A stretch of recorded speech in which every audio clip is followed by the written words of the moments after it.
You are listening to The Pilgrim on the 405 with Will Christ. Join him as he and his guests discover how businesses thrive in California. Well, welcome to The Pilgrim on the 405.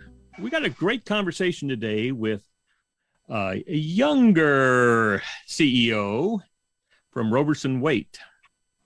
So James Waite is going to talk a little bit about what his experience has been in growing his company. So welcome, James. Welcome to The Pilgrim on the 405. Cool. Thank you, Will. Thanks for having me. Yeah, it's really exciting to talk to somebody at your age having the kind of success that you're having and your team as well. So tell us a little bit about Roberson Waite. What do you do? And tell us about how you do it. Yeah, so Roberson Waite Electric is an industrial electrical construction company.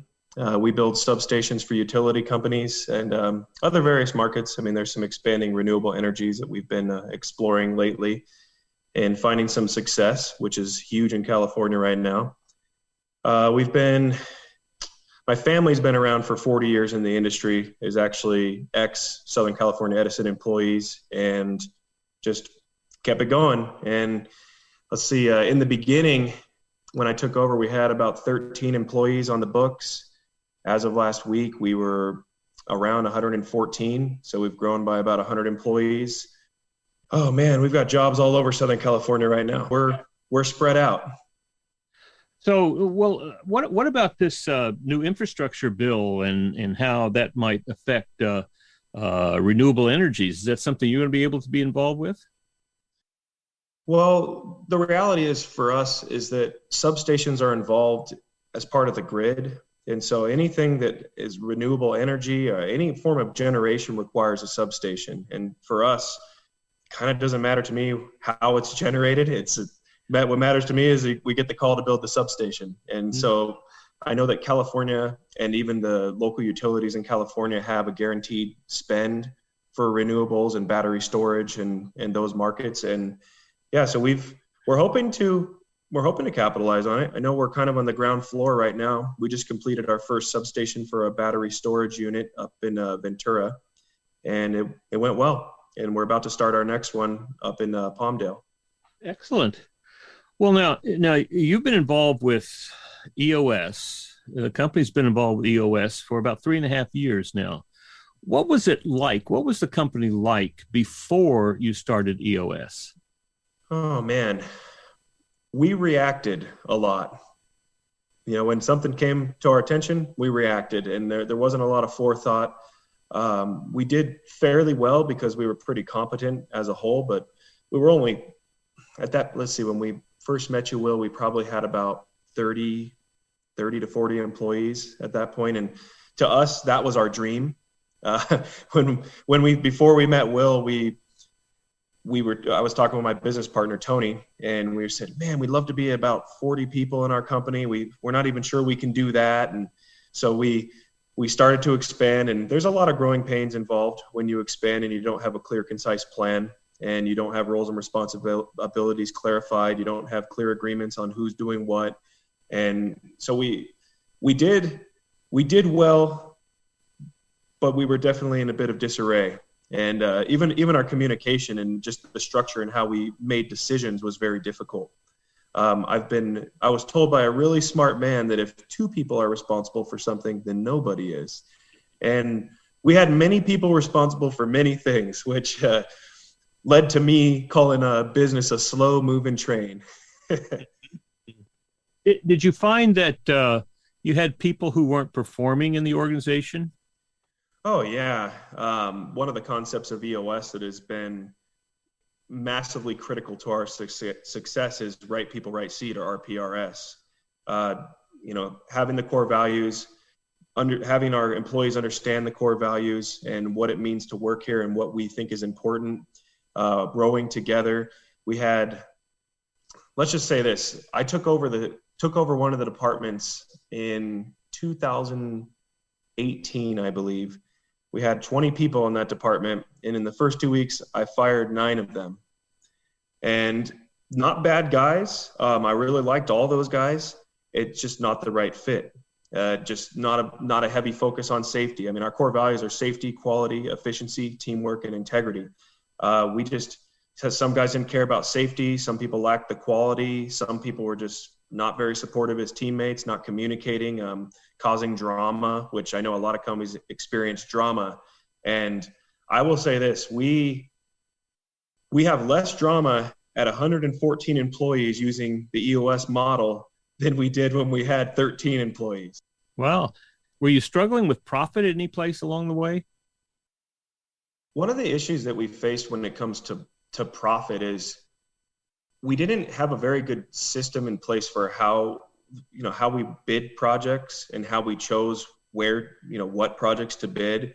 And I think in the field, because we were so small, we tended to focus on highly competent people. So we did well on that in that sense, but where we would struggle with profit is not having a clear vision on what we wanted to do, not having a clear understanding of, say, like the bullpen, who's next up, who's going to come in and help us expand. And if you get overextended, how are you going to pull that off? And so we had issues with, say, a profit leak for change orders in the company. And it's a bit of a double-edged sword because we kind of took the scraps in a lot of ways, where other companies that had their organization more tightly run, they would get more projects than us. And then when they were full, we'd end up getting the spillover.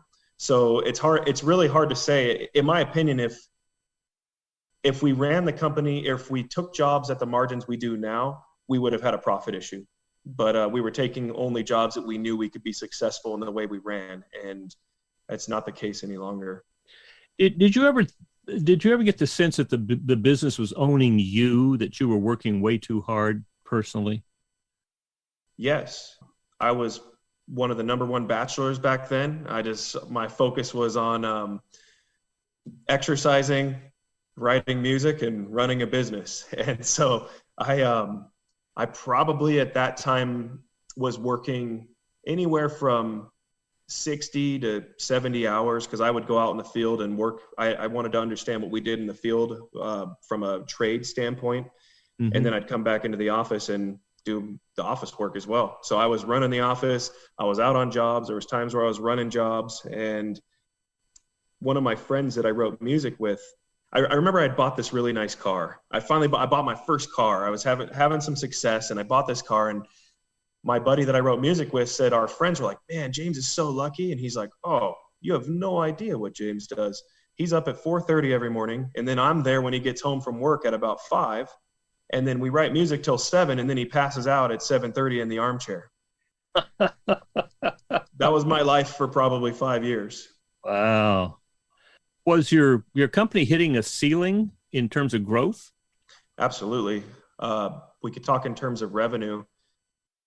We were capped out around $4 to $5 million. We sat at that revenue point. I think we were at that revenue point when we met you. The reality for us is we didn't know how to break through and grow properly. We didn't know how to mitigate risk as we grew.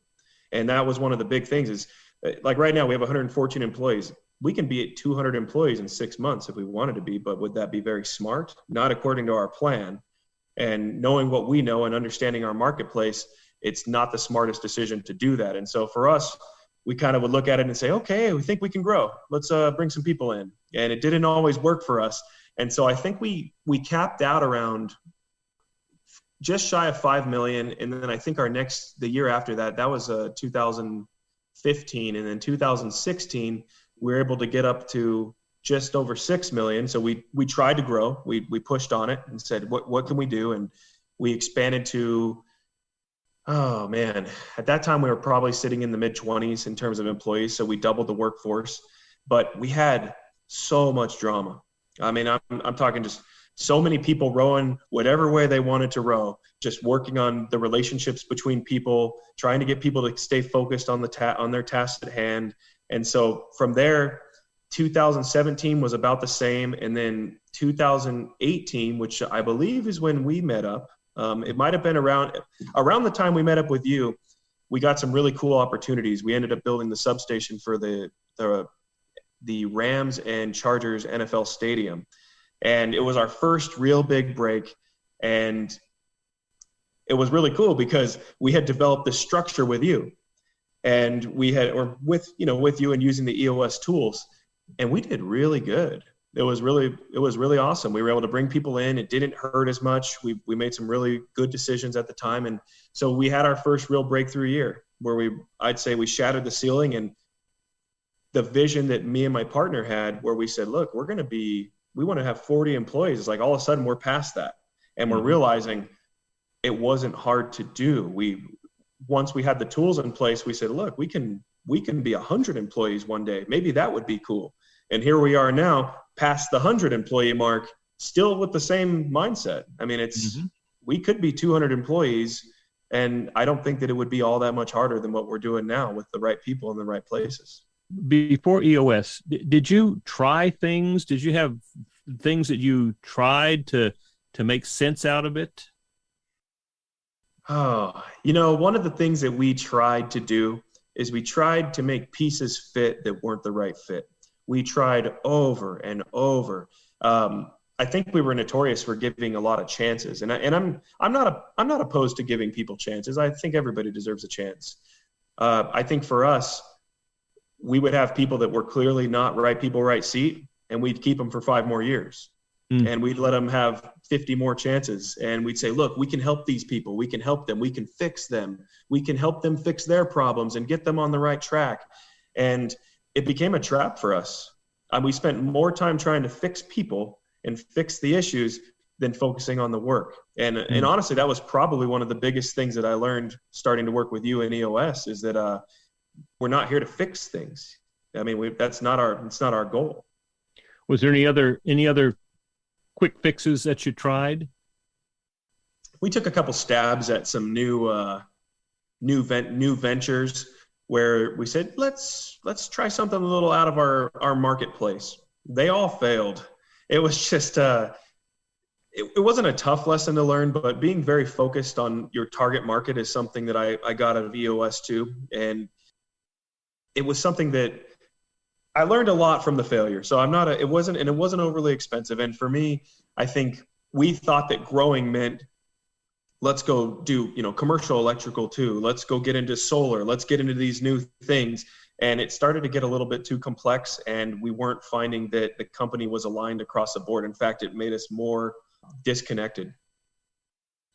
All right. So it sounded like a lot of frustration, a lot of hitting the ceiling, a lot of hard work by you, and I am assuming your partner and other people on the leadership team. A lot of work. Absolutely. While we're on that, we should talk about JAT, which was go ahead. When Will first came in. Will gives a 90-minute pitch. So he'll come in to your office or wherever you want. I guess we're Zooming these days, but he'll give you a 90-minute pitch, and he'll tell you what he does, and he'll show you the tools and answer your questions. And I had known about this pitch for a year before I actually called you, which was a really bad decision on my part. But I keep talking about Tony. I have another partner, Anthony. So it's me, Anthony, and Tony. And so I was trying to get everybody to see the value in this. And it's just, you're coming from old school. You're coming from people say, I told you we should do that. And it's like, I know, but how are we going to do it? Finally, I got the go ahead, meet with them. We're not going to be there though. Okay. So I meet with Will, and at the time my sister was working in the office. So me and my sister met with Will, and we got the 90-minute pitch, and Will was talking about having a clear accountability chart, people that do this, and this person's responsible for this person's responsible for this. There's a whole model for how decisions are made, and it's a team-based model. So if you have your leadership team, and let's say you've got 3 people on your leadership team and they all agree, and then you say, cool, let's go for it. If it doesn't work, let's talk about the issues, let's IDS it, let's move on. The way we were doing it, we found out we had a lot of bottlenecks in our decision making because it was all about JAT. And I told Will, no, JAT decides everything. JAT decides what the leadership team does. JAT decides what the field people are doing. And JAT stands for James, Anthony, Tony. It was just kind of a funny little thing that we'd come up with. So we had this decision making tree that required 3 people's buy off. And if any of us disagreed, basically nothing happened. And so Will told me, he said, look, I'm happy to work with you. I'd love to work with you. But if you want to keep the JAT model, then I'm not the guy for you. So that's how the meeting ended. And I went home and I thought about it, and I talked to my partners, and I said, hey, I want to try this. What do you guys want to do? And so I think we had the book, What the Heck is EOS, and looked at it, and they said, okay, let's try it. And so we get to the first meeting, the first offsite, and we're still all jatted up. We're still sitting there going, this is how we're going to do things. And I think the first meeting we spent a lot of time talking about JAT, going to the whiteboard, drawing pictures of what it would look like and how the model works. And so one of the big things, actually, this is probably the number one thing that really changed our company, is moving beyond that model and teaching people to be leaders and teaching people to be self-sufficient and understand their job, and having the right people in the right places that can make decisions. And if they can't, they seek help. They come to you for your support. And it's not them going, I don't know what to do because James hasn't told me to do it yet. Okay. All right. So now let's skip forward 3-4 years, and Okay. Here you are today.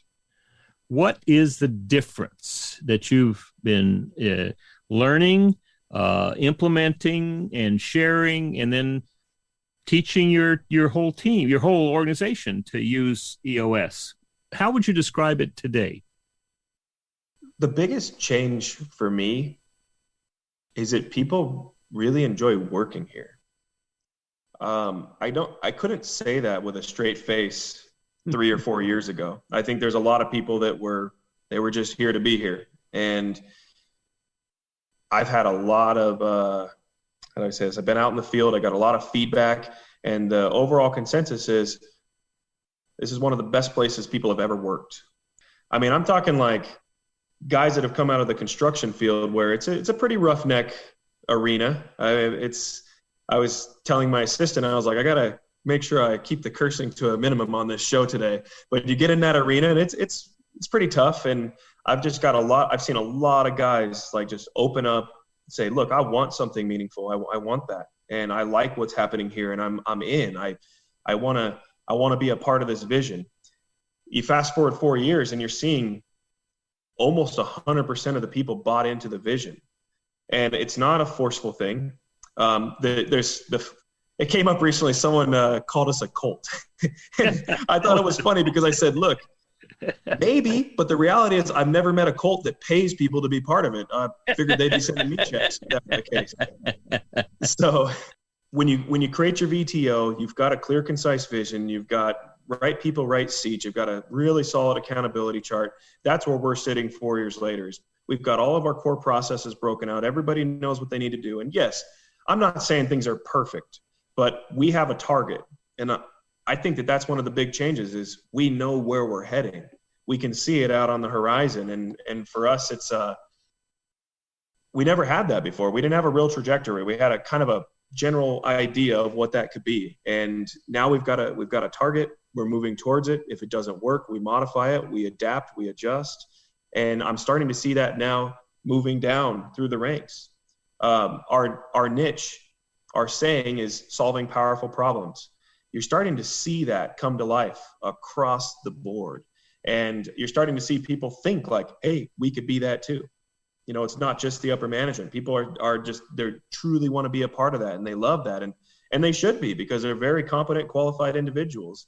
I think across the board, I haven't met a lot of the new people. I'd say we've probably got about 20 to 30 employees that have come on in the last year that I haven't got to meet because of COVID. And it's kind of bummed me out because I used to spend a lot of time out there face to face with people.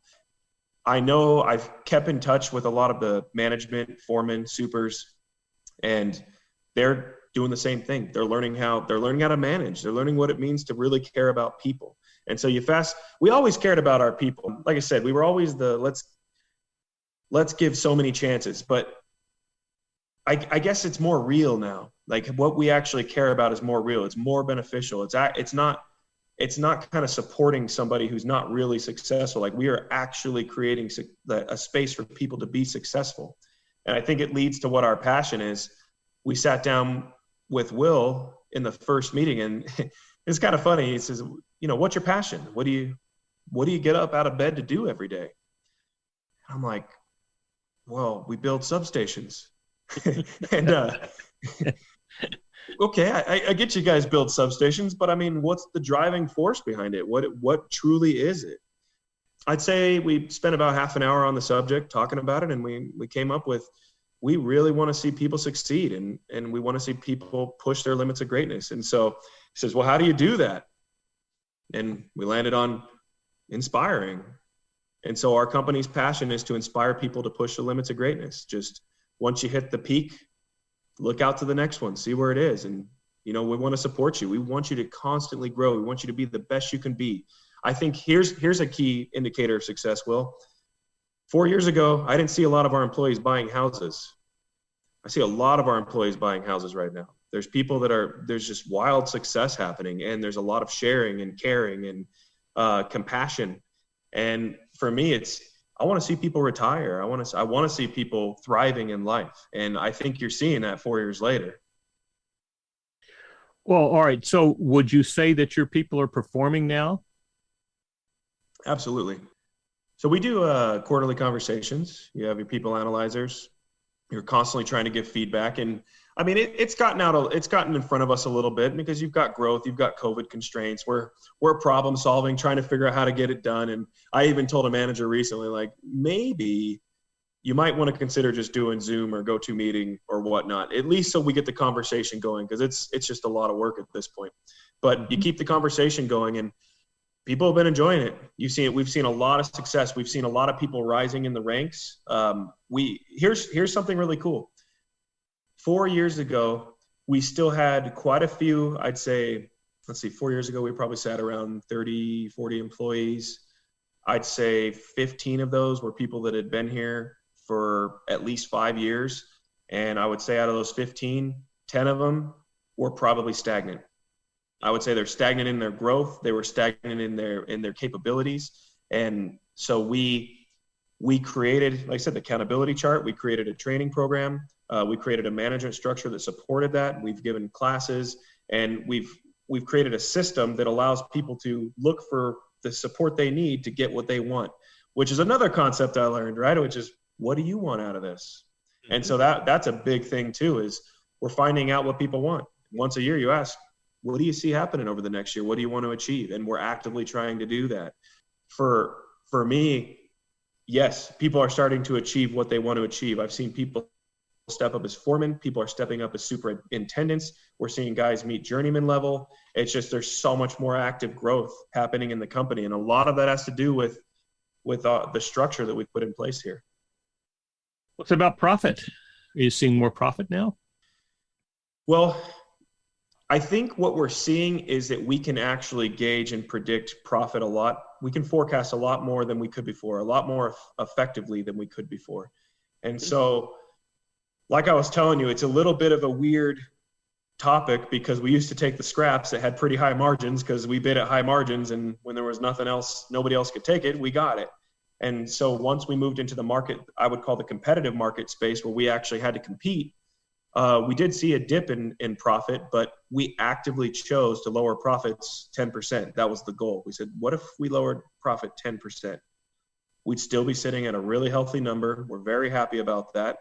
And we predicted that we could see at least, we thought at that time we were sitting around $6.5 million in revenue.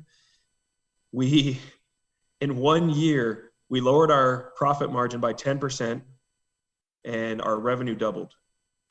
And so the cool thing is that in our major growth, let's see, we had 1 year where we had a really high margin. Everything, it just hit a lot of things right. It went our way.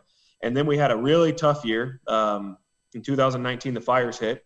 It shut down the Northern California market. It brought down resources from PG&E down into Edison, which flooded our market, which a couple of our competitors were kind of lowballing jobs. And we weren't willing to dip that low because you can't lose money on a project. So that year we changed. I think that year is the greatest indicator of success, because I will say this, if we did not have our act together in 2019, I think that I don't think we could have done what we did. I think that year we hit 16.5 million, and It was the hardest year that we've ever had. And our profit margin was cut in half though. So we were able to keep our revenue up, but profits were cut in half. But the thing about it wasn't a reactive thing. It was an active decision because we had the information and we knew what we were doing when we got into that space. So here's the cool thing is, okay, so revenue gets cut in half. Well, a year later, we go into 2020, which is last year, whole nother situation. And once again, we had a really robust structure. People knew what they were doing. We had almost 100% right people, right seat across the board. And we responded with our best year ever. We did about just shy of 24 million. We grew our revenue by about $8 million. And if we had not had our act together in 2019, there was no way we were positioned in 2020. And our profit margin, even though it was cut in half in 19, we were able to bring back half of that cut, and we had grown a lot. And so for me, we're coming up short, just shy of our profit goals, but they're really aggressive profit goals. I will say this, when we talk to our financial group, our team that we have put together, they're really, really excited about what we're doing. And they feel really confident in us. They feel good about our money, you know, what we're able to revenue and where we're sitting from a cash standpoint. And I would say we're hitting the mark where we want to be. I mean, we're very lucrative, especially if you consider the fact that we're not that less lucrative, and we've grown our revenue almost 6 times. And we're talking single-digit percentage points, maybe 5% less than what I think we could be. But we've gotten more complex and more robust. And so this year, we've put a heavy emphasis on our core value of efficiency, planning, bringing people together, training, and already we're seeing a massive shift. So I expect this year, profit margins I think we can get back to where we were in 2018. I think it's a possibility. So what about your time now? Before you were saying that you were working a lot, 60, 70 hours a week. So where are you and your leadership team in terms of owning your business instead of your business owning you? Yeah, so I think for me, I'm a dad. I have 2 daughters. I have an awesome wife. And when my first daughter was born, I said to myself, I do not want to be a bad dad. I just can't be that. I want to be there for my kids. And so I said, my work life is not conducive to that. So I need to figure that out. And I think for me, I still put in the heavy weeks here and there. I mean, there's issues that pop up and there's no way around that. But I'd say on average, I'm probably down anywhere from 40 to 50, maybe 55 hours a week. And I'm probably more sitting at 40 to 50. And I'm probably more efficient than I was when I was working 60, 70, to be quite honest with you, because everything is figured out. We know what we want to do. And I was having a discussion about this with one of my managers earlier today, actually, is you become more competent. You understand things that you didn't understand before, and it makes things easier and it's less time consuming. And so does my business still own me? I think the business owns me a lot less than it did before, especially because I can see where I'm putting my time now, and I can see who's supposed to be doing what, and I can see where I'm not letting go of the vine and where I need to have somebody come into place and take that responsibility from me. And I think I'm still in the process. I think it's more of a me thing than anything else. It's a mindset. You know, I was trained by my family, and my family works hard. I remember going to a job site with my grandpa, and it's like, grandpa's working 80 plus hours a week, you know, so I wasn't even meeting his standards. And so a lot of it is a mindset, and I'm really starting to see it blossom. I think after EOS hit, my partner, Tony, took his first vacation in a decade. So that's a really cool indicator. We've been trying to move into taking more time for ourselves. I think one cool thing is Q4 of 2020, I took 2 periods of time off, which I'd never, ever done before. But we had a lot going on. It was stressed. I was running full capacity. And once I exceeded capacity, I started to realize it was really weighing on me. And so I was able to take a couple 5-day stints where I was able to clear my mind. And like I said, we finished 2020 with a bang. I mean, we did a very excellent job as a company and as a team. And so for me, I think that my partner, Tony, he loves to work. So I think he's actively choosing to work the hours he does.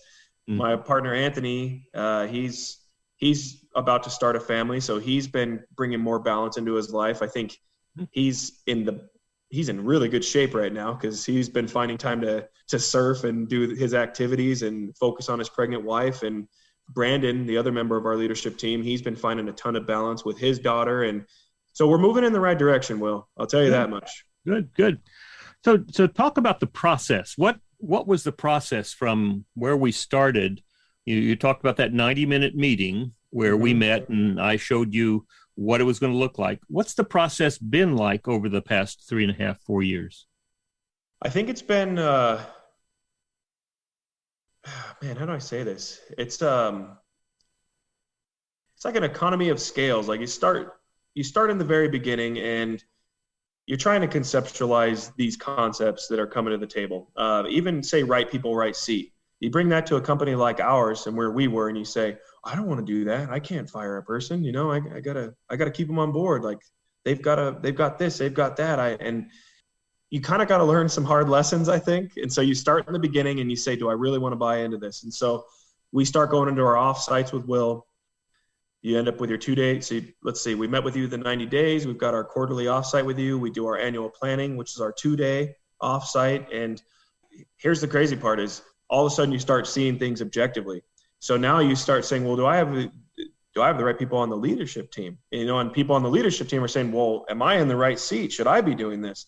My partner, Tony, he stepped out of the operations manager seat because he felt like once it was defined, it wasn't the right fit for him. So he wanted to move into a space that he was more suited for, which was huge. I mean, that was a really big step for him, which brought in Brandon, which helped us build. And so for me, what's the process been? It was tough in the beginning. I'm not going to lie. It was tough because you've got this whole mindset and this is what you do. And now you've said, no, we're going to do something different. So we had to constantly remind ourselves. I'd say the first year, when you look at the progress we're making year over year now, we're 3.5 years in. The first year was probably the most difficult. It took a lot of commitment, and it took a lot of just being calm, being patient, just saying, look, it's not working, but it's okay. Here's what you got to do. And just moving through with that and just getting clear, like I said, with accountability chart, getting clear with your people, getting clear what you stand for. What are your values? What are you passionate about? What's your market? What's your big picture, your 3-year target? What are you going to do over the next year? And it's like all these things you got to learn. Well, now we're 3.5 years ahead, right? And fast forward 3.5 years. We just had an offsite. It's like we go into the offsite meeting and Will says, okay, write down your issues. I was like, I know what to do now. Boom, here's 30 issues for you, Will. These are things that we're going to work on. And I see that things are becoming progressively easier for people, and it's starting to become the way that we do business. It's not some side tool that we're going to try to do this thing. Like, this is what we do and who we are. I would say the hardest part was it was probably right people, right seat for us. It was truly being objective and saying, is this the right fit for the company to have this person here? And is it the right fit for that person to be at this company? And that was something that we struggled with, but I think everybody, from my perspective now, it's the way of life. It's the way we do things now. And I expect that we're going to keep getting better. Like, we've got trainings going on right now. The next step is we're going to go through all the EOS tools, and we're going to start training the lower level managers and getting them to see how we see things. And we're 7 weeks into the trainings, and everybody is really stoked about it. And so we're just starting to see it. It's blooming. It's like a flower, right? It's just starting to open up. I don't like I say, it's getting easier. It's easier and easier. All right. So what would you say to other leadership members, other business owners about EOS? What would you say to them? I would say, sit down and ask yourself, what do you want? what do you want to get out of your business? What do you want to get out of your life? What are you going to want to get out of the relationships that you're involved in every day, whether they be personal, whether they be business related. And then I would say EOS can help you figure out what that is and how to get there. I think for me, I would want everybody to know that's a business owner that you can get whatever you want out of your business. And as long as you can see it, you can get it. And it may not be exactly what you wanted, but you'll have the pathway. You'll have the pathway to get there. And I think having that clarity that EOS brings allows you to move forward in what you want. I see a lot of business owners that are stuck doing certain things in their company, and they can't see beyond that. And EOS has really opened up our minds with where and what we can do. And like I said, I remember sitting there thinking, I just want to have 40 employees, and I want to be, I want to have some good processes in place, like maybe some good people. And it's like, we're here, 114 employees.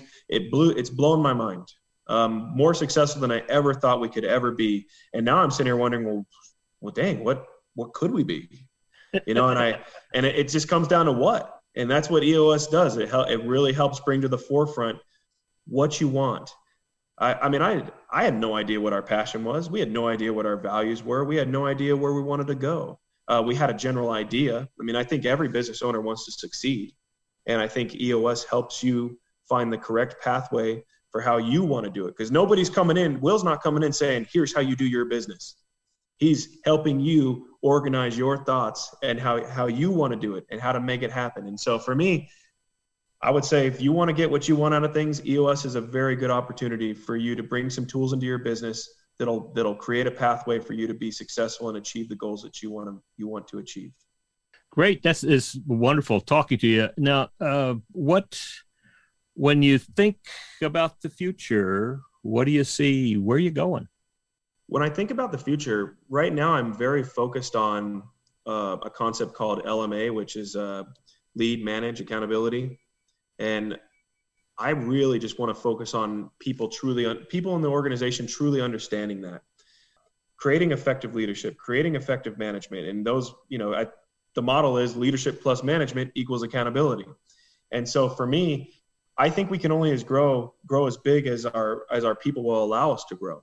I think, like I said, we could be 200 employees, but that is not the model, because we don't have enough effective leaders in the company to be that big. And I'm not willing to compromise that. And so for us, the big picture is, I think we could be as big as we want to be. That's my personal opinion. We have a 10-year target of being a $50 million a year company. I honestly believe we could be a 200, 300, 400, $500 million company if we truly wanted that. We're going to try to hit our 10-year target first, and we're going to try to build a system in this company that produces leaders, great managers, people that are very happy in their lives, both professionally and personally, and just create a space that allows people to thrive. And I honestly think that when that truly hits kind of the vision of what I'm seeing, I think you're going to see the company expand beyond what I can even comprehend. That's very inspiring.